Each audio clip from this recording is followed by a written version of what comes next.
So good noon guys. आज हम शुरू करेंगे अकाउंटिंग फॉर मैनेजर में। हमने फाइनल अकाउंट्स विद एडजस्टमेंट खत्म कर लिया था और ये हमारी यूनिट जो फर्स्ट है अकाउंटिंग फॉर मैनेजर की, उसका लास्ट टॉपिक है और जिसका नाम है डेप्रिसिएशन। Depreciation accounting. तो हम समझेंगे कि डेप्रिसिएशन होता क्या है, क्यों डेप्रिसिएशन इंपॉर्टेंट है और डेप्रिसिएशन की पूरी अकाउंटिंग क्यों इंपॉर्टेंट है।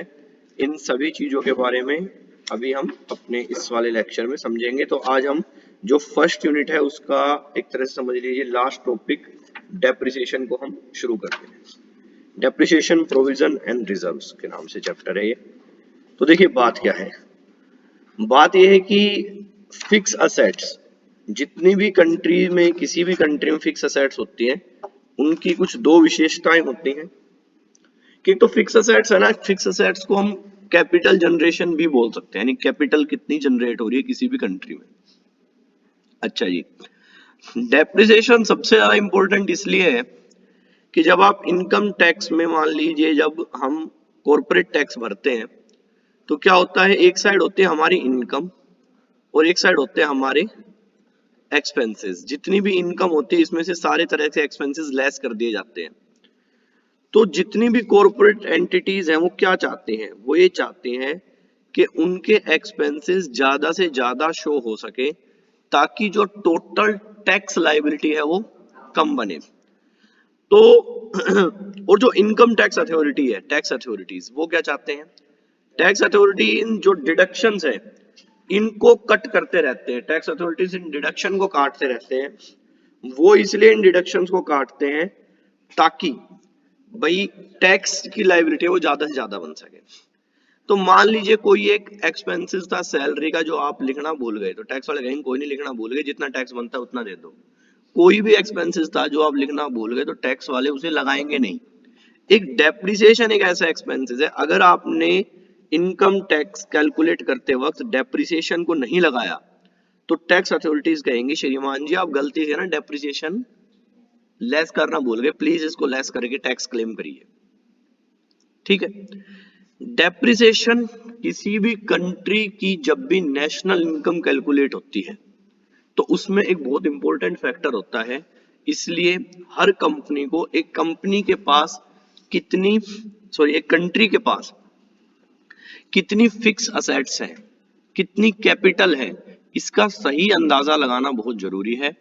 और इस चीज का सही अंदाजा लगाने के लिए हमारे पास डेप्रिसिएशन अकाउंटिंग होनी बहुत जरूरी है। ठीक है ना। लाइक कोई असेट्स आपने परचेज करी 1 लाख रुपए की, अब वो ईयर बाय ईयर उसकी वैल्यू में कमी आती जाएगी और जो उसकी वैल्यू कम हो रही है ईयर बाय ईयर उसे ही हम प्यार से क्या बोलते हैं, डेप्रिसिएशन। ठीक है। तो कुछ फिक्स असेट्स ऐसी हैं जिन पर डेप्रिसिएशन नहीं होता। ठीक है। तो वो कौन कौन सी है, जैसे लैंड। जो भी चीज आपको नेचर ने दी है जनरली से उसमें डेप्रिसिएशन नहीं लगता है, लैंड है। लैंड की वैल्यू कम नहीं होती, लैंड की वैल्यू बढ़ती रहती है। लेकिन लैंड की वैल्यू कभी कभार कम भी हो जाती है। जैसे मान लीजिए ये एक हाईवे जा रहा है, यहां मेरी जमीन थी इतनी सारी, ठीक है। अभी इसकी वैल्यू 5 करोड़ है और थोड़े दिन बाद इसकी वैल्यू 50 लाख हो गई। ये पॉसिबल है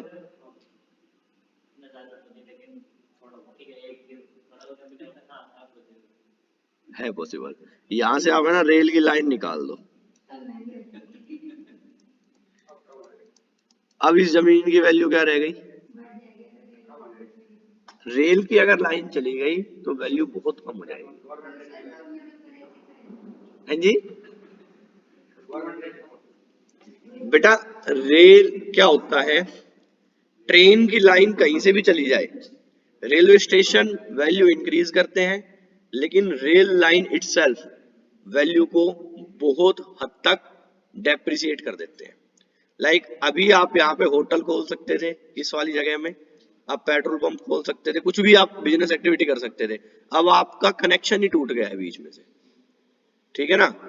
अभी मेरे एक नोन में है, हमारे रिश्तेदारी गोकलगढ़ में, तो उनके गांव से गोकलगढ़, तो जब उनके गांव से रेल की लाइन निकली तो कुछ जमीन, मेरे फूफा जी लगते हैं उनकी, रेलवे लाइन की उस साइड चली, उसका कहीं से एक्सेस ही नहीं है, वो बिल्कुल जीरो वैल्यू बन गई उसकी। एक टाइम में बहुत सारी वैल्यू थी, लेकिन अब जीरो वैल्यू होगी, उसका एक्सेस ही नहीं बचा कहीं से। ठीक है, अब मान लीजिए अगर इस जमीन का कहीं से रास्ता ही ना हो आने के लिए, तो इसकी वैल्यू क्या है, कुछ भी नहीं है। तो हर वो एक डेप्रिसिएशन का पार्ट नहीं, वो एक जनरल पार्ट में मैं बात कर रहा था।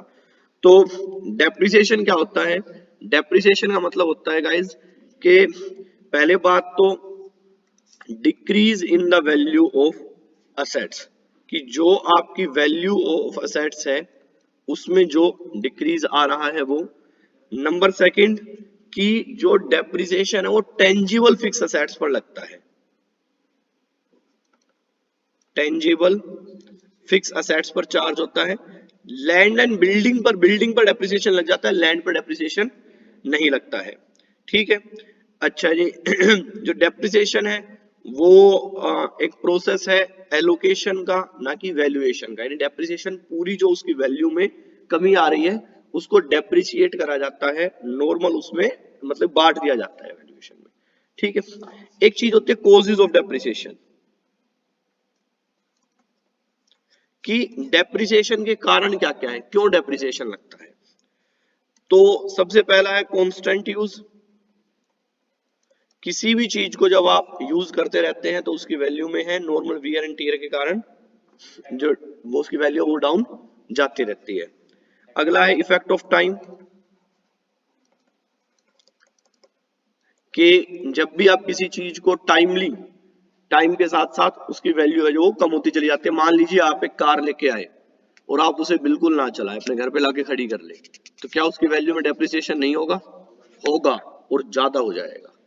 ठीक है ना, आप एक कार लाए और 3 साल तक उसे चलाओ ना, नहीं कि नहीं घर पे खड़ी रखो, वो बिल्कुल खराब हो जाएगी, उसके टायर भी खत्म हो जाएंगे। ठीक है ना।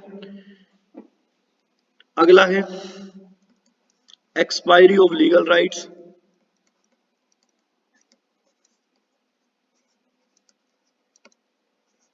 कई बार क्या होता है हमने कोई लीगल राइट लिए होते हैं, चाहे कि हमारे पास कोई पेटेंट है, हमारे पास कुछ इस तरह की चीज है, तो उन लीगल राइट के एक्सपायरी होने के बाद हमारी जो वैल्यू है उसकी कम हो जाती है। जैसे कि मैं तुम्हें बताता हूँ, आपने कभी, हाँ जी, हाँ फोन की वारंटी खत्म हो जाती है। जैसे फोन में ही अगर आप बात करें कि भाई फोन की वो क्या है, भाई वैल्यू क्या है, तो अगर कोई वारंटी पीरियड हो तो उसकी वैल्यू ज्यादा होती है, नहीं है तो नहीं होती। आपने कभी फोटोकॉपी करवाई होगी तो कई बार है ना लोग कहते हैं जेरोक्स करवा दो इसकी, तो जेरोक्स का मतलब क्या होता है, कई बार बोलते होंगे ना आप लोग कि इसकी जेरोक्स कर दो। फोटोकॉपी, और देखो क्या है कि जेरोक्स करना और फोटोकॉपी करना में अंतर सिर्फ इतना ही है कि जब आप सुबह कहें कि टूथपेस्ट कर लो और कोलगेट कर लो। जेरोक्स क्या है, एक कंपनी थी, अमेरिकन कंपनी, जिसने इनोवेशन करा था फोटोकॉपियर मशीन का। तो इनके पास इसका पेटेंट राइट था फर्स्ट 15 ईयर्स के लिए। तो पूरे वर्ल्ड में केवल जेरोक्स की मशीन ही वो फोटोकॉपी करती थी। ठीक है ना। तो आज के टाइम तो मैक्सिमम मशीन कैनन की होती है, लेकिन हम करते ही हैं ये जेरोक्स कर दो। ठीक है ना, क्योंकि उसको उसके नाम से करा जाता है। तो जेरोक्स की वैल्यू तब तक बहुत ज्यादा थी, तब तक वो लीगल राइट्स में, लीगल उसमें थे, उसके बाद कम हो गई। हालांकि एग्जांपल हालांकि मेरे वैसे ध्यान आ गया, लेकिन जब भी हम कोई लीगल राइट्स वगैरह, जैसे आपने बताया फोन की वारंटी वगैरह खत्म हो जाती है, तो उसमें हम वो करते हैं। अगला है एक्सीडेंट, नॉर्मल मान लीजिए कोई एक्सीडेंट वगैरह हो जाए, एक्सीडेंट एक्सेट्रा, तो भी जो वैल्यू है वो कम हो जाती है। डेप्रिसिएशन का ये भी एक कारण होता है। अगला है human mistake, obsolescence, fall in price, depletion. तो ये सारी चीजें हैं जिनकी वजह से किसी भी असेट्स की जो वैल्यू है वो कम होती चली जाती है। अब डेप्रिसिएशन का फायदा क्या है, तो सबसे पहले तो बात यह है कि डेप्रिसिएशन जब आप लगाते हैं तो आपको एक सही ट्रू प्रॉफिट एंड लॉस नजर आता है। अब देखिए वो क्यों है ट्रू प्रॉफिट एंड लॉस, कि एक मशीन आपने आज परचेज करी और उस मशीन को आप यूज कर रहे हैं, और आप उस मशीन को ईयर बाय ईयर यूज कर रहे हैं, तो उस मशीन की अगर आप पूरी कॉस्ट एक साल पर ही लगा देंगे तो भी गलत है। और आपने मशीन यूज करी आज, मान लीजिए ये आपका फर्स्ट ये है 1 साल, 2 साल, 3 साल, 4 साल, 5 साल, 6 साल। अब मान लीजिए यहाँ पे आपने एक 5 लाख रुपीज की मशीन परचेज करी और उसको आपने किस में रख दिया, असेट्स में, प्रॉफिट एंड लॉस पे कोई इफेक्ट नहीं आया। अब इसको यूज करते गए यहाँ पे यहाँ पे यहाँ पे यहाँ पे, यहाँ आके मशीन खराब हो गई, ठीक है ना, और आपने सीधा लिख दिया भाई मेरी एक 5 लाख की मशीन है वो खराब हो गई है, तो 5 लाख का आपने सीधा दिखा दिया लॉस। तो इस साल का प्रॉफिट कहाँ जाएगा, वो तो गर्त में चला जाएगा बिल्कुल, है ना। एक ऐसा लॉस, भाई खराब खराब तो नॉर्मल वियर एंड टीयर पे हुई है, तो जो ये 5 लाख की मशीन खराब हुई उसका कुछ हिस्सा जाना चाहिए इस साल पे, कुछ हिस्सा चार्ज होना चाहिए इस साल पे, कुछ इस साल पे, कुछ इस साल पे, वही तो एक सही टेक्निक है ना। बात समझ में नहीं आ रही है? तो इसलिए सही प्रॉफिट एंड लॉस असरटेन करने के लिए डेप्रिसिएशन अकाउंटिंग बहुत जरूरी है। उसके बाद करेक्ट कॉस्ट ऑफ प्रोडक्शन, कि आपको जो सामान आप मैन्युफैक्चर कर रहे हैं, जो सामान आप बना रहे हैं, उसकी एग्जैक्ट कॉस्ट ऑफ प्रोडक्शन क्या है, वो फाइंड आउट करने के लिए भी डेप्रिसिएशन चाहिए। Arrangement of funds and replacement of assets के लिए डेप्रिसिएशन जरूरी है, और बाकी सारी चीजें इनके लिए डेप्रिसिएशन जरूरी होता है। अच्छा जी, अब हम बात करते हैं कि डेप्रिसिएशन अकाउंटिंग के बारे में, कि डेप्रिसिएशन अकाउंटिंग क्या है और किस तरह से काम करती है डेप्रिसिएशन अकाउंटिंग, और डिफरेंट मेथड्स क्या क्या हैं डेप्रिसिएशन को लगाने के। तो यहां से हमारा समझ लीजिए आप, main depreciation accounting from here शुरू होता है, ठीक है। तो सबसे पहले हम बात करते हैं methods of providing depreciation. Methods of providing depreciation. Depreciation से एमबीए में जनरली मैंने क्वेश्चन देखे आते हुए, तो एएफएम में एक 16 नंबर का क्वेश्चन फुल फ्लेज डेप्रिसिएशन से दे देते हैं, या वरना ऐसे देते हैं 8 नंबर का एक क्वेश्चन दे देते हैं 16 के 2 पार्ट बनाते हुए 8 नंबर का एक क्वेश्चन दे देते हैं, और एक 8 का दूसरा कोई थ्योरेटिकल क्वेश्चन इस टाइप का ले लेते हैं। 90% आपको एक थ्योरी एक प्रैक्टिकल मिलेगा, लेकिन एग्जामिनर का कुछ नहीं पता, कई बार दोनों थ्योरी भी मिल जाती है और कई बार दोनों प्रैक्टिकल भी मिल सकते हैं, लेकिन दोनों क्वेश्चन प्रैक्टिकल मिलने की प्रोबेबिलिटी बहुत कम होती है ना। प्रोबेबिलिटी कम होती है, ऐसा नहीं मिल ही नहीं सकते, प्रोबेबिलिटी कम है, मे भी हो सकता है, लेकिन जनरली जो हमने देखा है उसमें कम चांसेस होते हैं, लेकिन कई बार आ भी जाते हैं। कॉमर्स में तो अक्सर आ जाते हैं, एमबीए में जनरली से नहीं आते, लेकिन बहुत बार दे देते हैं, ठीक है। तो जो सबसे पहला मेथड है जो आपको बहुत ढंग से सीखना है, वो है स्ट्रेट लाइन मेथड, या इसको बोलते हैं fix installment method.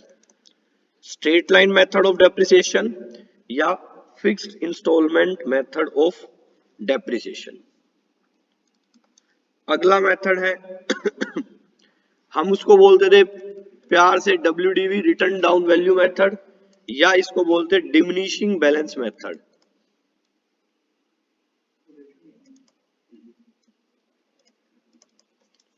Diminishing balance method.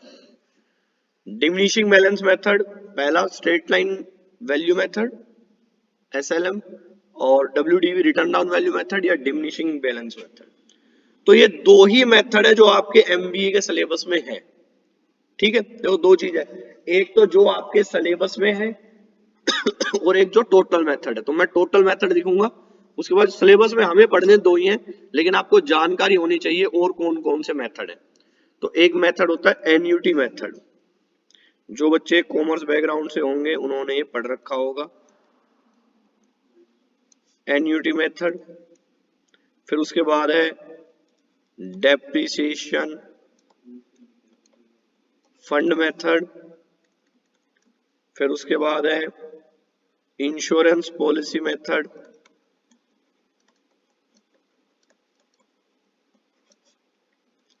फिर इसके बाद है रिवैल्यूएशन मेथड।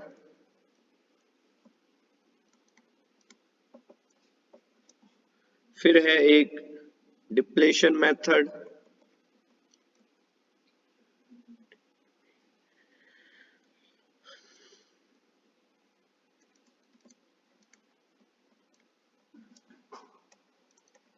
एक होता है मशीन आवर रेट मेथड,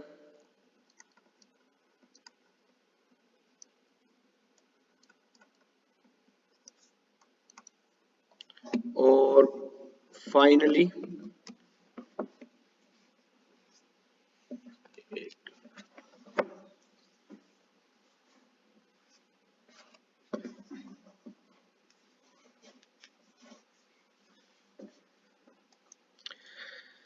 होता है सम ऑफ ईयर्स डिजिट मेथड।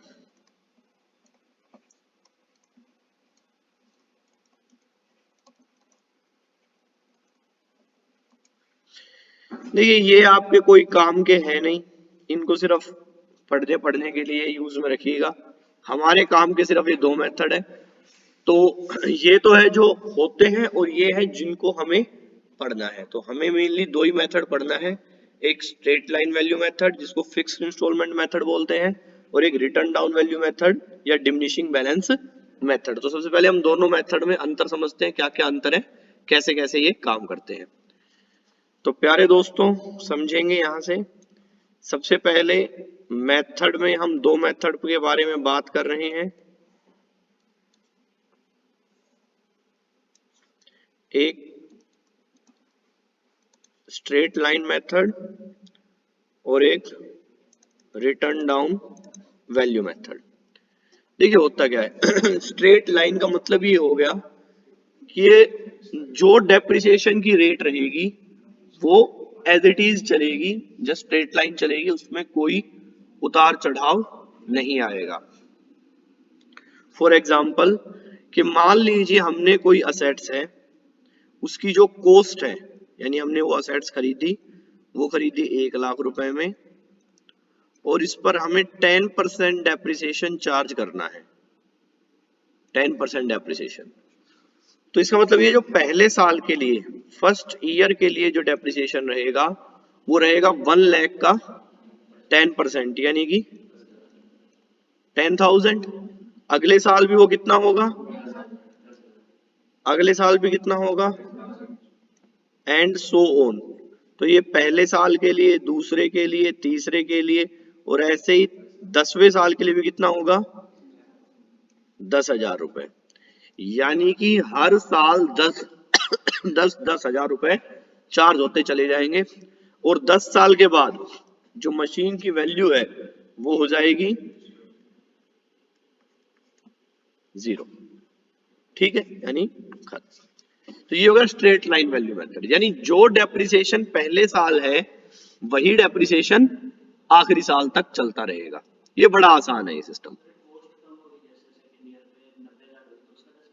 नहीं नहीं, उसका नहीं लगेगा, ओरिजिनल कॉस्ट इसका ही 10% हर साल चार्ज होगा, इसका 10% हर साल चार्ज होगा। अगला रिटर्न डाउन वैल्यू मेथड, इसमें हम ये करते हैं कि मान लीजिए हमारी कॉस्ट है कितनी, 1 लाख, और हमें डेप्रिसिएशन लगाना है एट द रेट 10%। तो इसमें हम ये करेंगे कि जो हमारा फर्स्ट ईयर का डेप्रिसिएशन होगा वो होगा 1 लाख का 10%। तो 1 लाख का 10% कितना हो जाएगा, 10,000। और अभी जो हमारे पास वैल्यू बची वो बची 90,000। तो अगली बार जब हम कैलकुलेट करेंगे 10%, तो किसका करेंगे, 90,000 का। तो सेकेंड ईयर का डेप्रिसिएशन कितना हो जाएगा, 9,000, और यहाँ पे कितना बचेगा हमारे पास, 81,000। अब 81,000 का हमें क्या कैलकुलेट करना है, 10%। तो ये आ जाएगा 72,900। ठीक है, अब आगे इसका, और आप ऐसे ऐसे इसको कैलकुलेट करते हुए चलेंगे, और यहां पे जब आप कैलकुलेट करते आएंगे तो मशीन की वैल्यू 0 कभी नहीं हो सकती, कभी भी 0 नहीं होगी। तो ये दो तरह के मेथड हो गए हमारे पास, एक स्ट्रेट लाइन मेथड, एक रिटर्न डाउन वैल्यू मेथड। ये दो मेथड वो हैं जो हमें एमबीए के लिए अभी पढ़ने हैं। तो सबसे पहले हम इन मेथड को समझेंगे, स्ट्रेट लाइन मेथड को, फिर हम समझेंगे स्ट्रेट लाइन मेथड के क्या क्या मेरिट्स हैं, फिर हम समझेंगे स्ट्रेट लाइन मेथड की क्या क्या डिमेरिट सम, फिर हम रिटर्न डाउन वैल्यू मेथड पे चलेंगे। हम रिटर्न डाउन वैल्यू मेथड को समझेंगे और फिर हम समझेंगे रिटर्न डाउन वैल्यू मेथड की क्या क्या मेरिट्स और डिमेरिट्स है। तो ये सारी चीजों को हम कंसीडर करेंगे। सो शुरुआत करते हैं। सबसे पहले हम straight line method,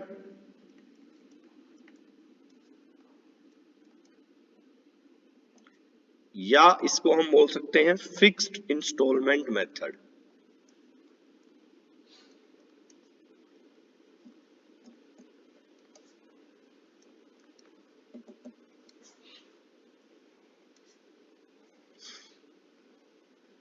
straight line बोल लो या फिक्स्ड इंस्टॉलमेंट मेथड बोल लो, एक ही बात है। तो सबसे पहले इसमें डेप्रिसिएशन कैलकुलेट कैसे करा जाता है? तो देखिए, या तो जो ईयरली डेप्रिसिएशन है आपका, वो आपको सीधा एक फ्लैट रेट मिलेगी। अगर फिर भी वो फ्लैट रेट ना गिवन हो तो ईयरली डेप्रिसिएशन कैसे कैलकुलेट करा जाता है? Cost of assets minus scrap value divided by number of year या estimated life. Estimated life of assets. देखिए, कोई इसमें बड़ी साइंस नहीं है, कोई बड़ा लॉजिक नहीं है। मैंने कहा मैंने ये कोई असेट्स खरीदी, लाइक समझिए आप ये इसकी जो कॉस्ट है वो है 1,00,000 रुपए, ठीक है ना। 5 साल तक ये यूज होनी है। तो बताओ 1 साल का डेप्रिसिएशन कितना बना? 20,000 रुपए, अगर ये जीरो बिकेगी तो। मैंने कहा 1,00,000 रुपए कॉस्ट है, लेकिन सॉरी 1,00,000 रुपए कॉस्ट है, लेकिन 5 साल के बाद ये 20,000 में बिक जाएगी। तो मुझे ये एक्चुअली में कितने की पड़ी? 80,000 की, है ना। और 80,000 की मुझे पड़ी और डिवाइडेड बाय कितना कर दूंगा इसको? 5। तो वही क्या आ जाएगा मेरा? Yearly depreciation. और अगर आपको परसेंटेज निकालनी है, अगर आप परसेंटेज निकालना चाहते हैं तो cost of assets rate multiply by 100, वो तो हम करके कर ही सकते हैं। तो एक सिंपल सा एक क्वेश्चन में पूछा, एंट्रीज क्या क्या होती है जर्नल एंट्रीज डेप्रिसिएशन के लिए, एक बार हम उनके बारे में बात करते हैं और फिर हम आगे बढ़ते हैं। सो देखिए, एंट्रीज क्या क्या होती है डेप्रिसिएशन अकाउंटिंग में। सबसे पहले जब भी आप, मैं यहां पे लिख रहा हूं सम बेसिक जर्नल एंट्रीज।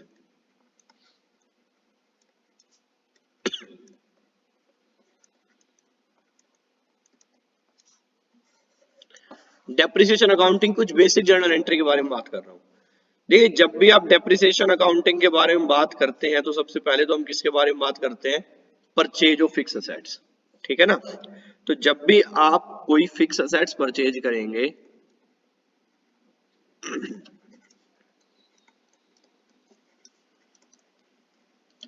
जब भी आप कोई फिक्स असेट्स परचेज करेंगे तो जो एंट्री होती है वो कुछ इस तरह से होती है कि देखो, जब भी हम कोई चीज परचेज करेंगे तो हमारे पास कैश आएगा या हमारे पास से कैश जाएगा?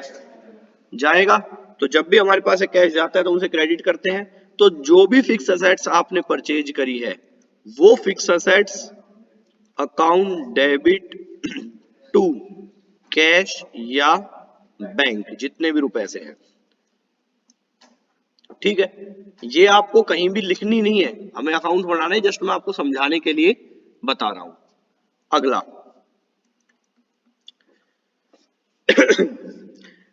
जब भी आप डेप्रिसिएशन चार्ज करेंगे, यानी आप डेप्रिसिएशन लगाएंगे साल के अंत में असेट्स पे, फॉर डेप्रिसिएशन चार्ज, तो जब भी आप डेप्रिसिएशन चार्ज करेंगे तो एंट्री क्या हो जाएगी? डेप्रिसिएशन अकाउंट डेबिट टू जो भी आपकी फिक्स असेट्स है जिसपे भी डेप्रिसिएशन लग रहा है, ठीक है। आगे हम चलते हैं। जैसे ही हम कोई असेट्स बेचते हैं तो एंट्री क्या हो जाएगी? एंट्री हो जाएगी cash account debit to fix assets, ठीक है। अगर जो असेट्स हमने बेची है उस पे अगर हमें प्रॉफिट होता है तो प्रॉफिट हमारा क्रेडिट होता है। इफ प्रॉफिट, अगर प्रॉफिट हो रहा है तो एंट्री क्या हो जाएगी, fix assets account debit to P&L। और अगर इफ लॉस, अगर हमें लॉस हो रहा है तो एंट्री क्या हो जाएगी, P&L debit to fix assets. तो ये कुछ बेसिक सी एंट्री हैं जिनको हम कंसीडर करते हैं। तो अब हम एक क्वेश्चन देखते हैं बिल्कुल आसान सा, और उस क्वेश्चन के बाद आप समझ पाएंगे कि डेप्रिसिएशन अकाउंटिंग कैसे हम बनाते हैं, किस तरह से हम करते हैं। तो एक क्वेश्चन है, मैं आपके ग्रुप पे भी सेंड कर देता हूं उसे, और वैसे मैं यहाँ भी इंसर्ट कर लूंगा।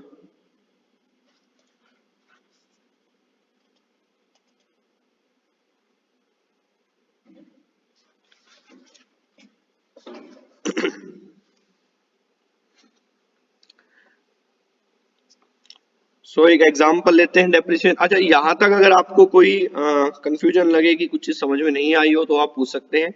यहाँ तक जो भी हमने करा है उसमें समझने वाली बात यह है कि डेप्रिसिएशन होता है कोई भी असेट्स का नॉर्मल वियर एंड टियर, कि जब भी उसकी वैल्यू कम होती है तो उसको हम क्या बोलते हैं, डेप्रिसिएशन बोलते हैं। डेप्रिसिएशन को कैलकुलेट करने के लिए हमारे पास मेनली दो तरह के मेथड है। हमारे जो एमबीए में काम आ रहे हैं वो दो तरह के मेथड है, एक स्ट्रेट लाइन मेथड और एक रिटर्न डाउन वैल्यू मेथड। ये हमारे पास दो तरह के मेथड है डेप्रिसिएशन को कैलकुलेट करने के लिए। और अब उसके बाद हम इनके जो भी क्वेश्चन है थोड़े बहुत वो देखेंगे, तो उससे आपको पूरी तरह से समझ में आ जाएगा कि डेप्रिसिएशन अकाउंटिंग किस तरह से काम करती है।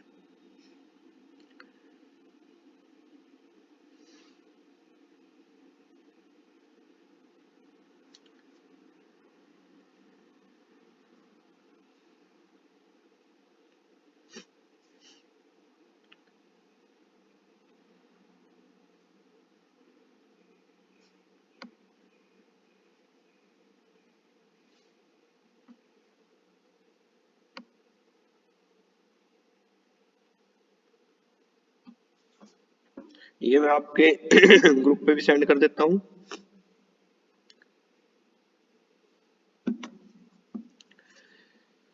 देखिए,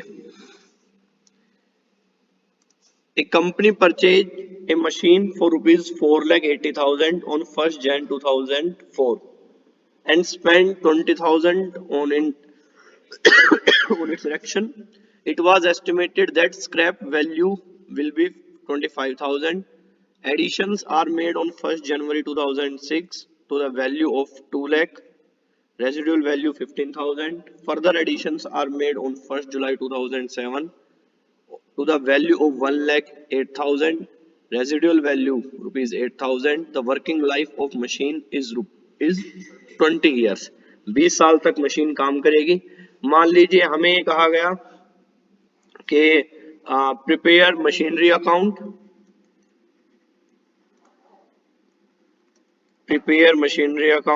for 4 years if company charged depreciation through straight line method and accounts were closed on 31st of December for each year। ठीक है भाई, हर साल 31 दिसंबर को अकाउंट क्लोज होते हैं और आपको 4 साल के लिए स्ट्रेट लाइन मेथड से मशीनरी अकाउंट है वो बनाना है। अब प्यारे बच्चों बात को समझेंगे कि सबसे पहले बात देखो, कंपनी ने मशीन परचेज करी है 4,80,000 की। जब भी आपने कोई मशीन परचेज करी है कंपनी के लिए या घर के लिए कैसे भी, तो एक बेसिक सा रूल ये होता है कि उस मशीन को लाना, उसको इंस्टॉल करना, उसको लगाना, उसमें जितने भी खर्चे हैं ना उन सभी को कैपिटलाइज्ड करा जाता है। कैपिटलाइज्ड का मतलब उस मशीन की कॉस्ट में ऐड कर दिया जाता है।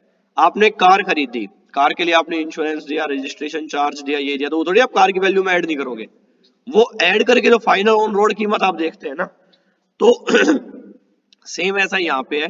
उनको हम क्या करते हैं, कैपिटलाइज्ड करते हैं। लेकिन आपने कोई सेकंड हैंड मशीनरी खरीदी और सेकंड हैंड मशीनरी आपने खरीदी जिससे उसके बाद उसमें आपने हैवी रिपेयरमेंट करवाई, जिसके बाद उसकी वर्किंग कंडीशन इंक्रीज हो गई, तो भी उसे कैपिटलाइज करा जाएगा। लेकिन आपने नॉर्मल मान लो मशीन खरीद ली है, उसके बाद कभी उसमें कोई छोटा मोटा रिपेयरिंग वगैरह करवाया तो उसको प्रॉफिट एंड लॉस में भेजा जाएगा, उस टाइम वो रेवेन्यू नेचर का खर्चा है। ये अभी किस नेचर का खर्चा है? कैपिटल नेचर का। तो सबसे पहले आपको हम बनाना शुरू करेंगे मशीनरी अकाउंट। ये क्वेश्चन मैंने आपके ग्रुप पर भी सेंड कर दिया है।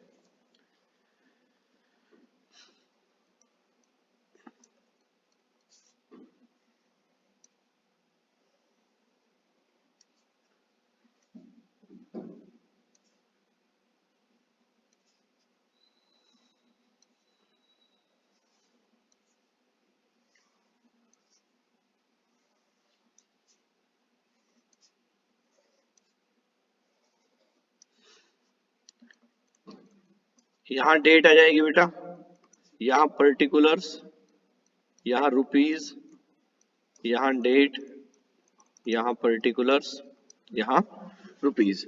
तो जब भी सबसे पहले हम शुरुआत करेंगे तो देखो हमने पहली एंट्री क्या करी थी, हमने करी जब भी हम कोई मशीनरी परचेज करते हैं एंटर होती है machinery account debit to cash. तो ये है मशीनरी का डेबिट साइड और ये है क्रेडिट साइड। तो अब हम सबसे पहली जो एंट्री करेंगे वो एंट्री हमारे पास हो जाएगी machinery account debit to cash, ठीक है ना। तो यहां पे हो जाएगा टू कैश या हम टू बैंक इसको कर सकते हैं। आप चाहो तो ये 4,80,000, तो ये है 1 जनवरी 2004 को।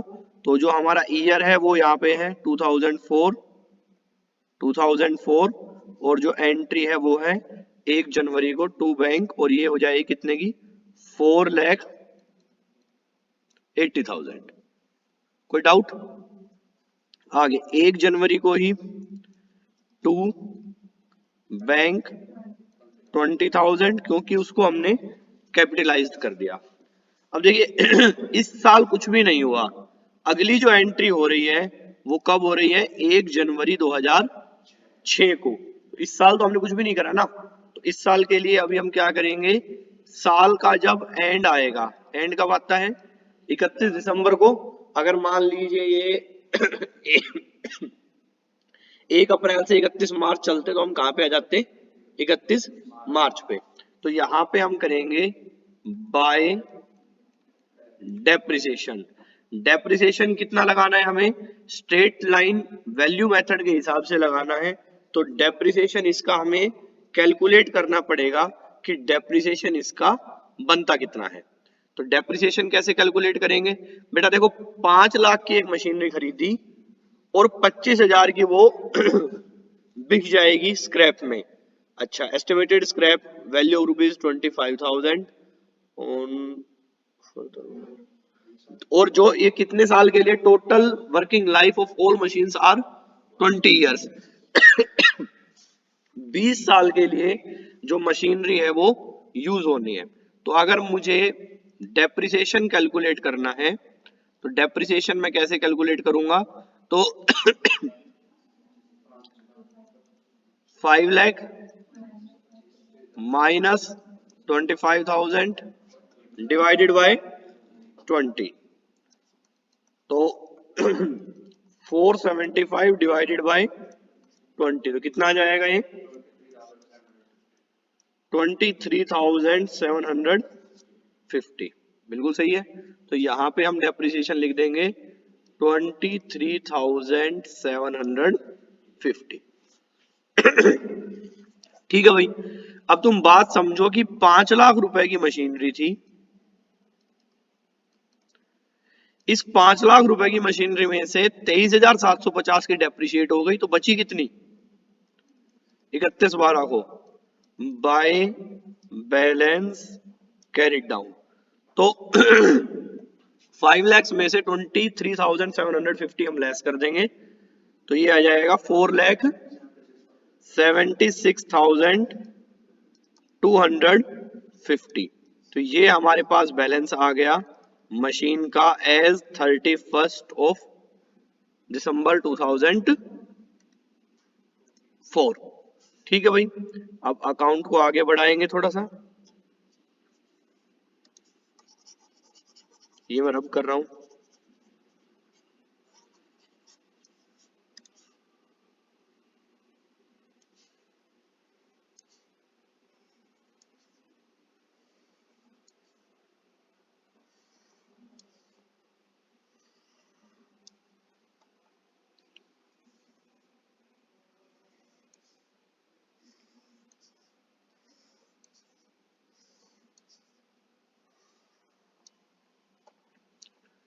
चलिए सो अब ये कौन सा सन आ जाएगा प्यारे दोस्तों? 2005 1 जनवरी। सबसे पहले तो 1 जनवरी को हम क्या करेंगे? टू बैलेंस ब्रोट डाउन, जो ये बैलेंस है इसको यहाँ उठा के ले आएंगे, तो ये बैलेंस आ जाएगा 4,76,250। क्वेश्चन में देखिए क्या हमने 2005 में कोई एंट्री करी है? नहीं करी, कुछ भी नहीं करा, सीधा 2006 में नेक्स्ट एंट्री। तो यहाँ पे हम 31 दिसंबर को सीधा हम डेप्रिसिएशन चार्ज करेंगे, क्योंकि डेप्रिसिएशन हम किससे लगा रहे हैं? स्ट्रेट लाइन वैल्यू मेथड से। तो डेप्रिसिएशन की जो वैल्यू रहेगी वो एज इट इज ये रहेगी, तो 23,750 और 31 दिसंबर को ही बाय बैलेंस कैरिड डाउन। तो इसमें से ये बैलेंस हम लेस कर देंगे, तो कितना आ जाएगा ये? 4,52,500।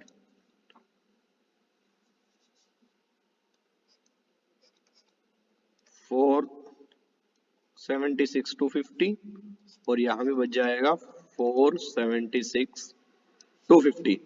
अब ये आ जाएगा 2006 और 2006 में 1 जनवरी को टू बैलेंस ब्रोट डाउन, तो ये जो बैलेंस है एज इट इज यहाँ पे जाएगा 4,52,500। तो 4,52,500 है, तो इसको हम लोग अब 26 जो 2006 में हमारे पास कुछ और भी है, हमने 1 जनवरी को ही 2 लाख रुपए की एक मशीनरी परचेज करी है। तो 1 जनवरी को ही हम आ जाएंगे टू बैंक या कैश, कितने रुपए? 2 लाख। और 31 दिसंबर को बाय डेप्रिसिएशन। तो देखो जो पुरानी मशीनरी पे डेप्रिसिएशन है 23,700, ये तो रहेगा ही रहेगा। लेकिन अभी साल के बिल्कुल शुरुआत में एक और नई मशीनरी हमने परचेज कर ली है 2 लाख रुपीज की, जिसकी रेसिडुअल वैल्यू है 15,000 रुपीज। तो हम क्या करेंगे, इसका भी डेप्रिसिएशन कैलकुलेट करेंगे 20 सालों के लिए। तो कैसे कैलकुलेट हो जाएगा वो? 2 लाख माइनस 15,000 डिवाइडेड बाय 20, तो ये आ जाएगा 85,000 डिवाइडेड बाय 20, तो ये आ जाएगा 85,000 को 20 से डिवाइड करेंगे 4250। ठीक है भाई? हाँ जी, सॉरी, हाँ 1,85,000 है, तो ये आ जाएगा 9250।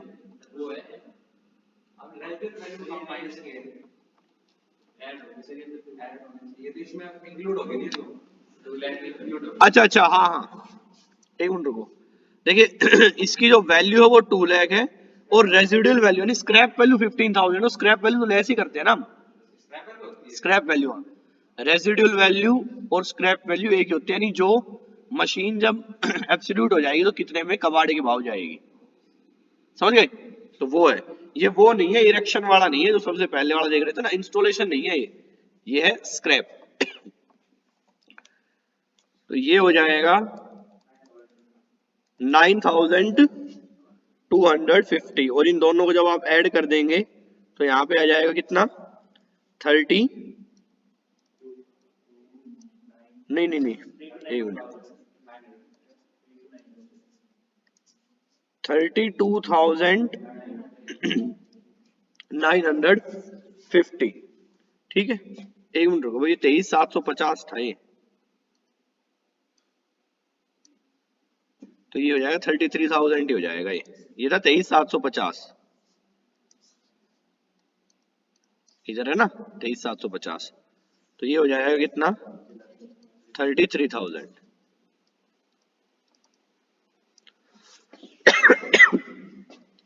अब बेटा 31 दिसंबर को बाय बैलेंस कैरी डाउन, तो पहली मशीनरी कितने की बचेगी? बेटा 4,52,500 में से 23,750 हम लेस कर देंगे तो पहली मशीनरी की वैल्यू कितनी बचेगी बताना एक बार, कैलकुलेट करो। और सेकंड की भी कैलकुलेट करो, 2 लाख में से 9,250 लेस करो। 4,20,750 और सेकंड 1,90,750, इन दोनों को ऐड कर दो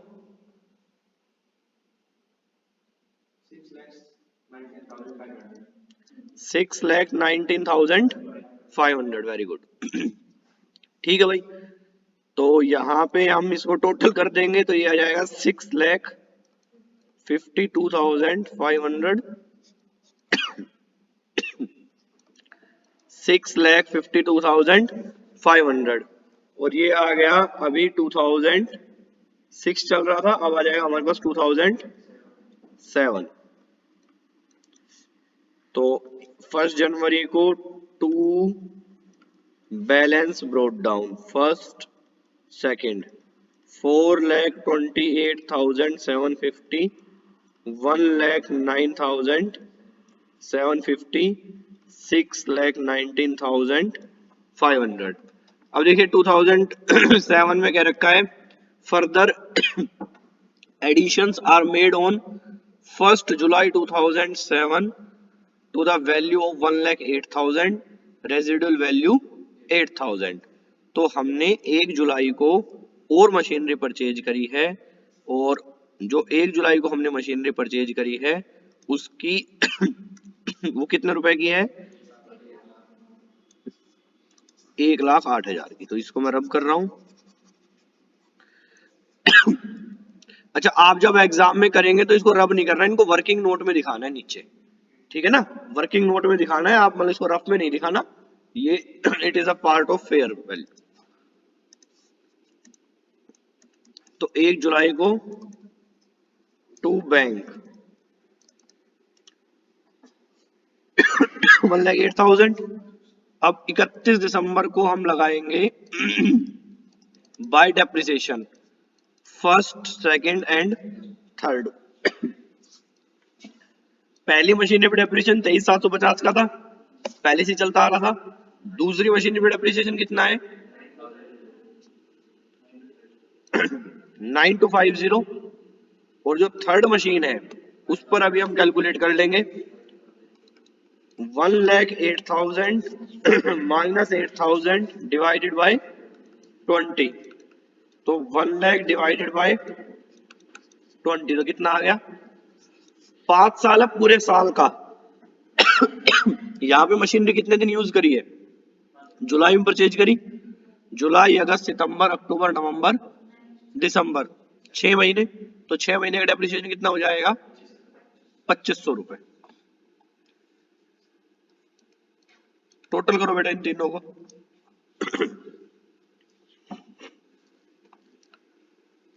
कितना जाएगा बताना जरा। 35,500। अब यहाँ पे 31/3 में बाय बैलेंस कैरी डाउन, तो पहले मशीन की वैल्यू निकालो, दूसरी की वैल्यू निकालो, तीसरी की। पहले की 4,05,000, सेकंड की 1,81,000 और थर्ड की 1,08,000 में से 2,500 लेस कर दो, 1,04,500। तीनों का टोटल कर दो,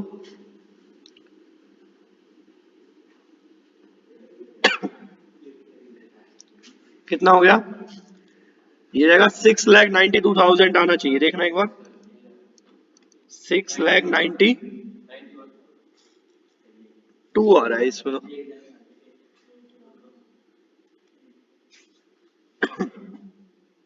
5 और 5 10,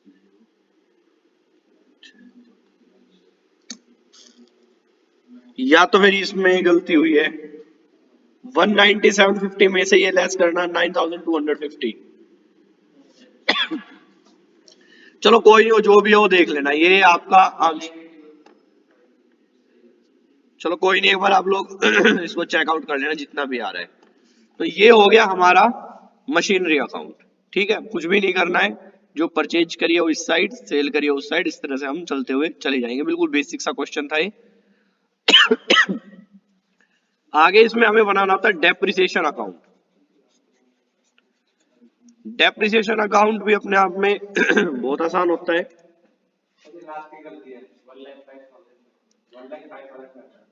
चलो 1,05,500। आगे हमें बनाना होता है डेप्रिसिएशन अकाउंट। डेप्रिसिएशन अकाउंट अपने आप में बहुत आसान है, इसमें कुछ भी नहीं करना होता।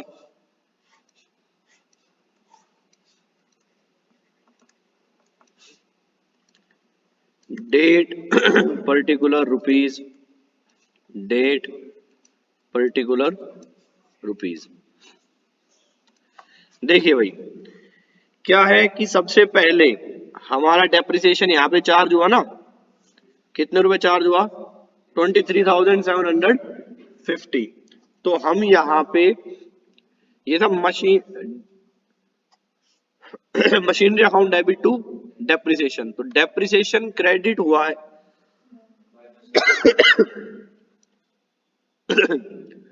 एंट्री क्या होती है, जब भी हम डेप्रिसिएशन चार्ज करते हैं एंट्री होती है depreciation account debit to machinery. तो मशीनरी अकाउंट क्रेडिट हो रहा है किसकी वजह से, डेप्रिसिएशन की वजह से।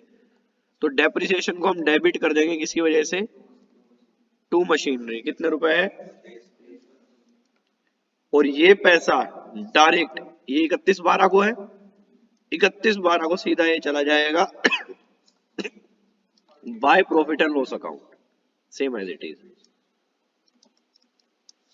इसी तरह अगले साल का 31/12 टू मशीनरी, अगले साल का भी डेप्रिसिएशन इतना ही था और सीधा ही चला जाएगा बाय प्रॉफिट एंड लॉस में। उससे अगले साल का डेप्रिसिएशन उधर, उसके अगले साल का इधर। तो एज इट इज है, इसको आपको करके देखना है। तो आज के लिए अकाउंटिंग फॉर मैनेजर में इतना ही है।